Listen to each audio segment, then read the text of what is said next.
ભાઈ ભાઈ ભાઈ શું તમારી સમજદારી છે ભાઈ ભાઈ ભાઈ વાહ વાહ હરિજન સાચા રે જે ઉરમાં હિંમત રાખે હરિજન સાચા રે જે ઉરમાં હિંમત રાખે સાહેબ બ્રહ્માના સ્વામીના એટલા પદો છે ભગવાન સ્વામિનારાયણને શ્રીજી મહારાજે ખુદે એવું કીધેલું કે બ્રહ્માનંદ સ્વામીનું આ કીર્તનનું જે રોજ પાઠ કરશે જેને કોઈ પણ જાતની તકલીફ હોય કોઈ પણ દ્વિધા હોય કદાચ માથે દેણું થઈ ગયું હોય કાંઈ પણ થયું હોય એ ભગવાનની પાસે બેસીને ખાલી રોજ એક કીર્તનનો પાઠ કરે કદાચ ભગવાનની સમક્ષ તમે ન બેસી શકો તો એવી તમે આંખ બંધ કરીને એવું અનુભવ કરો એવું વિચારો ભગવાનની સમક્ષ હું બેઠો છું અને ખાલી આ કીર્તનનો પાઠ કરો ને હરિજન સાચા રે જે ઉરમાં હિંમત રાખે કદાચ કોઈને વ્યસન છોડવું હોય વ્યસન નો છૂટવું હોય એ માથાના વાળ જેટલું જેને દેણું થઈ ગયું હોય એક બહુ સરસ દોહો છે ગુરુ કે નિંદર ન આવે ત્રણ જણા કહો સખી કયા ત્રણ જણાને છે ને નિંદર નથી આવતો નિકુભાઈ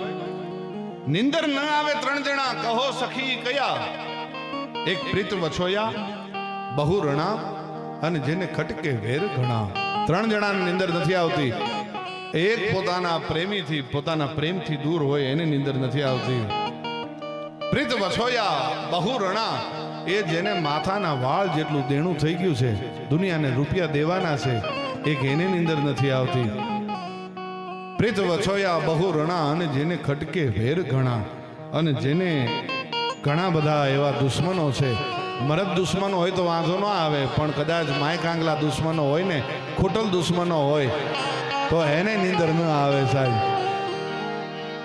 નિંદર ન આવે ત્રણ જણા કહો સખી કયા બહુ રણા પ્રીત વછોયા અને જેને ખટકે વેર ઘણા એમ જેને માથાના વાળ જેટલું દેણું થઈ ગયું હોય દુનિયાને રૂપિયા દેવાના હોય બીજા ઘણા ઘણા અત્યારે તો કેટલા કેટલા દુનિયામાં ટેન્શનો હિતેશભાઈ ઘણી બધી વાતો કરી એમાં ખાલી હસવા જેવી જ વાતો નહોતી એ વાતો તમે હાસ્યમાં ન કાઢ નાખતા એ તમે ઘરે જઈને પાછી આનું આ લાઈવ સાંભળજો હિતેશભાઈની ઘણી બધી વાતો સમજવા જેવી હતી એને હાસ્યમાં કાઢી નાખવા જેવી નહોતી એ માણસ મને વાલો એટલે લાગે છે કે હાસ્યમાં પણ એને કંઈક તર્કની વાતો હોય છે એ દુનિયાને કંઈક મેસેજ દઈને જાય છે સાહેબ એટલે એ તે સંટાળા આપણને ગમે છે સાહેબ હા અને આમ જેટલો એ હસમુખો માણસ છે એટલો જ પાછો દિલનો ચોખ્ખો માણસ છે હા પણ મારે જ્યારે અહીંયા આપ સૌને વાતો કરવી છે સમય ઘણો થઈ ગયો છે ત્યારે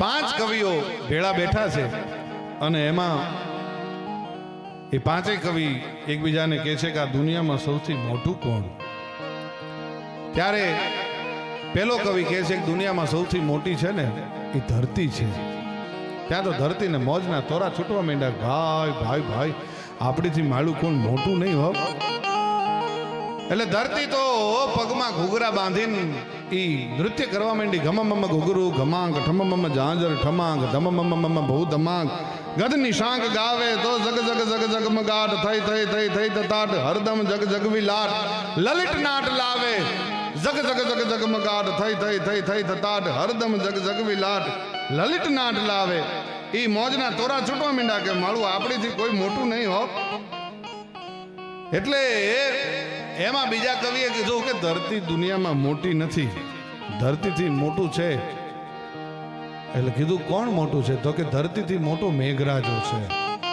જો મેઘરાજા ન હોય ને તો ધરતીની કોઈ તાકાત નથી ત્યાં તો મેઘરાજો હડુડવા માંડ્યો હા અત્યારે કમોસમી નથી આવતો જો અત્યારે મેઘરાજાને આપણે નકર આનું આ આયોજન એ જબરજસ્ત મોટું કર્યું હતું 1000 તો ટેન્ટ વીવીઆઈપી ટેન્ટ નાખવામાં આવ્યા હતા અહીંયા સંસ્થામાં 1000 રૂમો છે પણ 1000 ટેન્ટ નાખવામાં આવ્યા હતા બીજી બધી વ્યવસ્થાઓ ઊભી કરવામાં આવી હતી આ બધી જ વ્યવસ્થા હતી ને આ બધી જ વ્યવસ્થાઓ હતી સાહેબ, પણ હરિ કરે એ સાચું સાહેબ.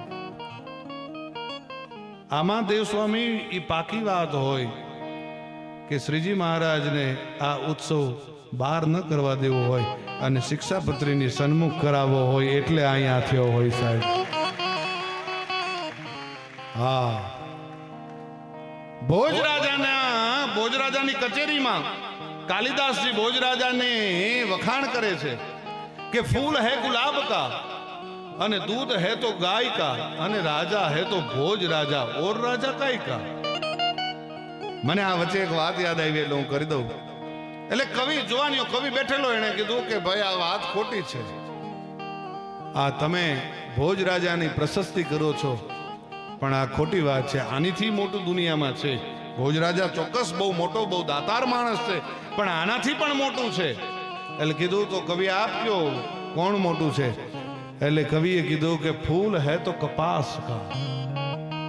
દુનિયામાં કપાસના ફૂલથી કોઈ મોટું ફૂલ નથી. કારણ કે કપાસના ફૂલમાં ઝીંડવું બને, એ ઝીંડવામાંથી ટૂંકમાં કહું રૂ બને, એ રૂમાંથી દોરો બને, દોરામાંથી દુનિયાના કરોડો માણસોની એબને ઢાંકે એવા વસ્ત્રોનું સર્જન થાય.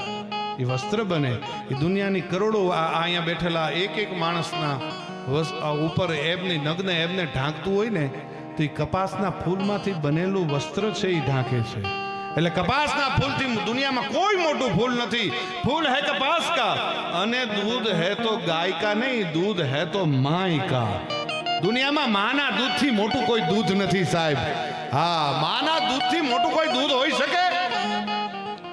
દૂધ હે તો માય કા અને રાજા હે તો મેઘ રાજા ભોજ રાજા કાઈ કા. જો આ મેઘ રાજો ન હોય તો કંઈક ભોજ રાજા આ ધરતીમાં ડટાઈને પડ્યા હોય સાહેબ. આ મેઘ રાજો છે. ત્યાં તો મેઘ રાજાને મોજના તોરા છૂટવા માંડ્યા. ભાઈ ભાઈ ભાઈ ભાઈ મારું આપણીથી કોઈ મોટું નહીં. હડુડવા માંડ્યો. ગઢ હડીએ સબ જલંગ આપ વળકલ મંદ ડબલા મલકતી દીપ્તિંગાય ખડ ખડ નસી નોડા શ્યામ ગોંગડ જોવતઈ અબલાંગ અકેલી કરત વેલી વ્યોમ વેલી લળવળી આશાટ કામ કામ જરા દમ દમ વરોળ ચમચમ વીજળી જી વરોળ ચમચમ વીજળી. ત્યાં તો કવિ એને પણ કહી શકે, હે મેઘરાજા ભૈજા તું મોટો નથી. એટલે મેઘરાજાને થયું મારીથી મોટું કોણ? એટલે કીધું કે મેઘરાજા તું મોટો નહીં અને ધરતી મોટી નહીં. એટલે મેઘરાજાએ કીધું તો મારીથી મોટું કોણ? કવિએ પૂછ્યું મેઘરાજા વતી તો કોણ મોટું? ત્યારે એમ કીધું કે જો આ ભગવાન ન હોય તો તમારી કોઈ તાકાત નથી. આ સૃષ્ટિનું સર્જન કરવા વાળો જો ભગવાન ન હોય તો તમારી કોઈ તાકાત નથી. ત્યાં તો ભગવાન સિંહાસન ઉપર બેઠો થઈ ગયો. પંકજ બાબુ ઈ બેઠો થઈ ગયો. ભાઈ ભાઈ ભાઈ ભાઈ મારું આપણે કોઈ મોટું નહીં હો. એટલે કીધું કે ભગવાન, કવિ તો ભગવાનને પણ કહી શકે. એટલે કીધું કે હે ભગવાન બેહી જાઓ બેહી જાઓ બેહી જાઓ. તમે મોટા નહીં, આ મેઘરાજોય મોટો નહીં અને ધરતી મોટી નહીં. એટલે થયું કે તો આપણીથી મોટું કોણ? એટલે એક ચોથા કવિએ કીધું કે ભગવાન આપ મેઘરાજા અને ધરતી એ ત્રણેયથી મોટું જો કોઈ તત્વ હોય તો એ ભક્તિ નામનું તત્વ છે. જો દુનિયામાં ભક્તિ ન હોય તો દુનિયામાં કોઈની કોઈ તાકાત નથી. સૌથી મોટી તો ભક્તિ છે. હર હર સમર કર કર હામ રાધા કૃષ્ણ સીતારામ. હર હર સમર કર કર હામ રાધા શ્રી કૃષ્ણ સીતારામ.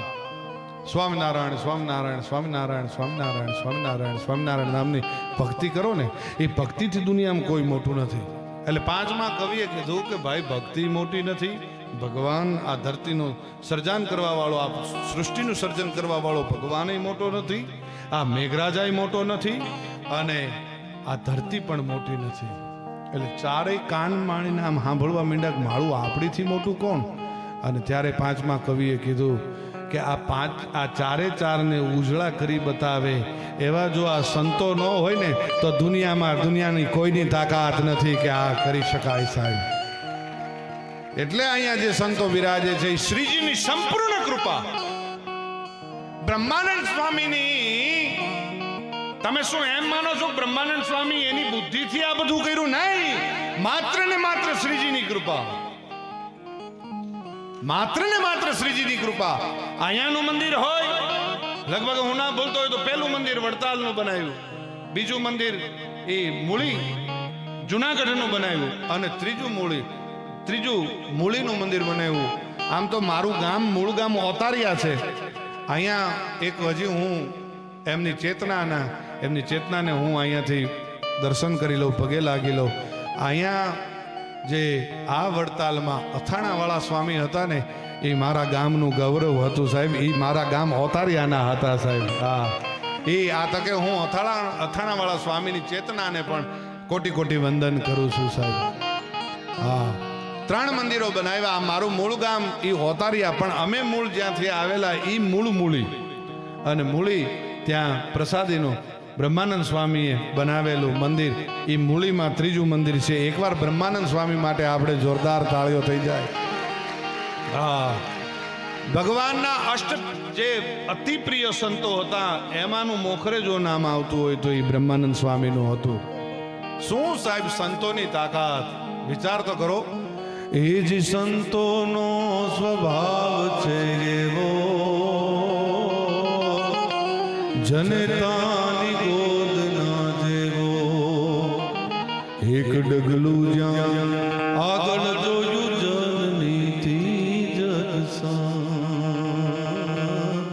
એક ડગલું જ્યાં આગળ જોયું જનનીથી જગસાન.